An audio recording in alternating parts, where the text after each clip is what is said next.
you know, we have more than anybody. But I see them testing. I say, well, if they're going to test, I guess we have to test. I'd like to see a denuclearization because we have so many, and Russia has so many. Russia's second and China's third, and China will catch up within 4 or 5 years.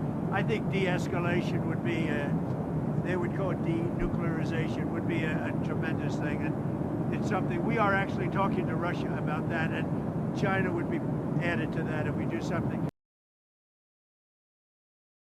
I think it is an obvious and logical thing to ensure that our weapon systems work as they're designed. I have a big Air Force base in my district, Barksdale Air Force Base. It's the home of the Global Strike Command, 2/3 of the nuclear triad commanded there.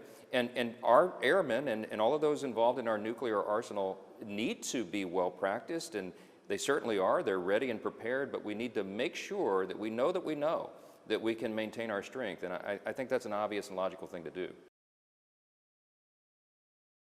It's concerning that the president thinks that we need to resume the testing of nuclear warheads, something we haven't done in over three decades. The only country that really benefits from this, forget about the North Koreans for a second, but the Chinese. And they haven't tested in decades. We don't have a need to test our nuclear weapons. We can model this stuff. When we say we're going to start testing weapons, the implication is the Chinese says, okay, we'll start testing our weapons. This benefits the Chinese. We know our systems are reliable. If they start testing again, they could build greater reliability into their strategic forces, all legs of it.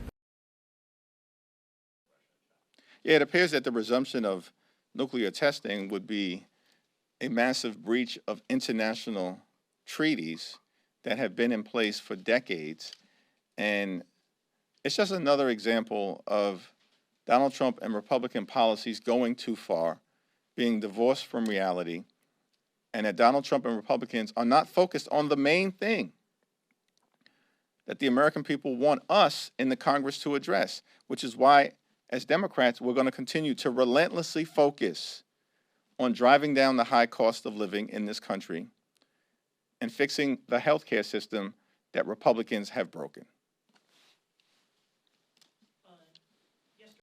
We have a big arsenal, obviously. The Russians have a large nuclear arsenal. The Chinese have a large nuclear arsenal. Sometimes you've got to test it to make sure that it's functioning and working properly. We know that it does work properly, but you got to keep on top of it over time, and the president just wants to make sure that we do that.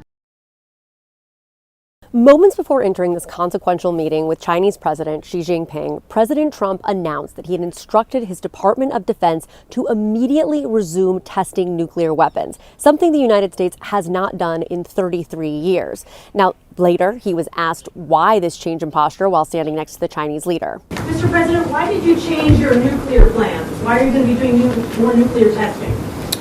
Thank you very much, everybody. Thank you. Thank you very much. Now, this announcement came after Russian President Vladimir Putin announced that Russia had successfully tested both a nuclear missile and a nuclear torpedo.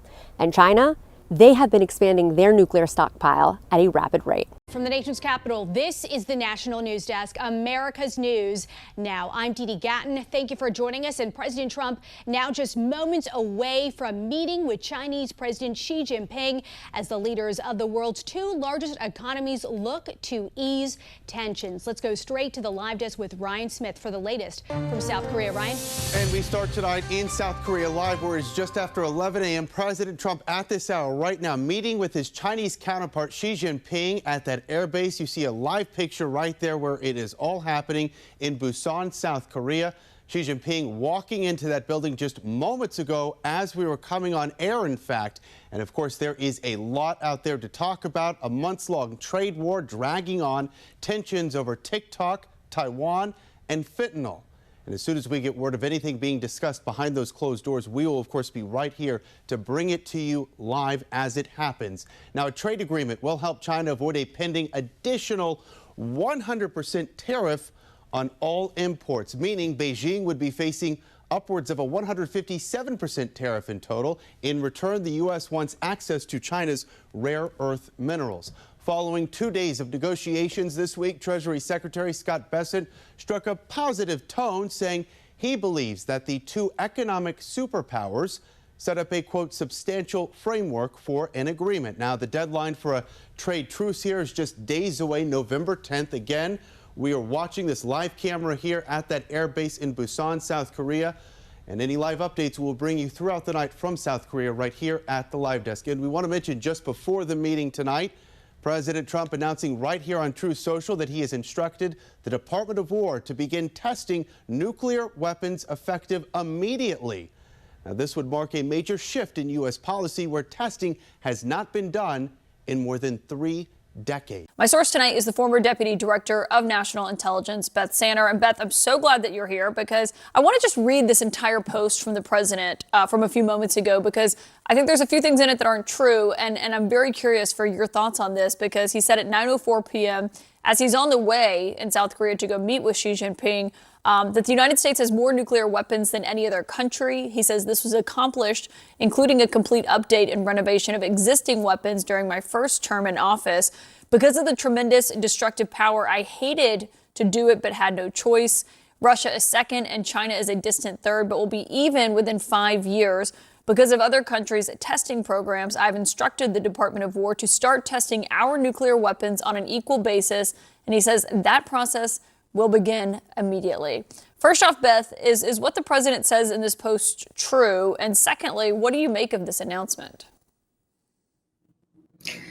Well, you know, who has more warheads, nuclear weapons, Russia or the United States? Technically, Russia has a little bit more, but it also depends on how you count and what is an active warhead. And, you know, it gets kind of complicated. And I think that basically the United States and Russia are at parity. You know, if you can destroy the Earth, you know, many, many times over, it really, you know, we're talking about angels dancing on a head of a pin. And China being a distant third is true. But my big picture here on the nuclear testing is this is something that you know, real hawks like Ambassador Bolton really pushed for in the first administration, and the president didn't do that. And I personally believe that it is a bad idea to go forward with U.S. nuclear testing, and here's why.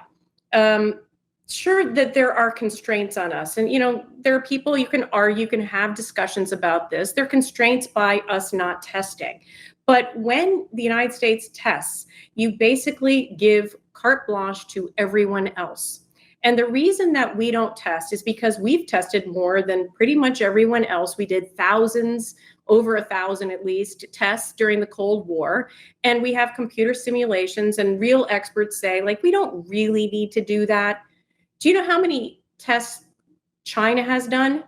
50. We've done thousands, 50. Or at least over 1,050. So when you say that we're going to test, you're now allowing China to test.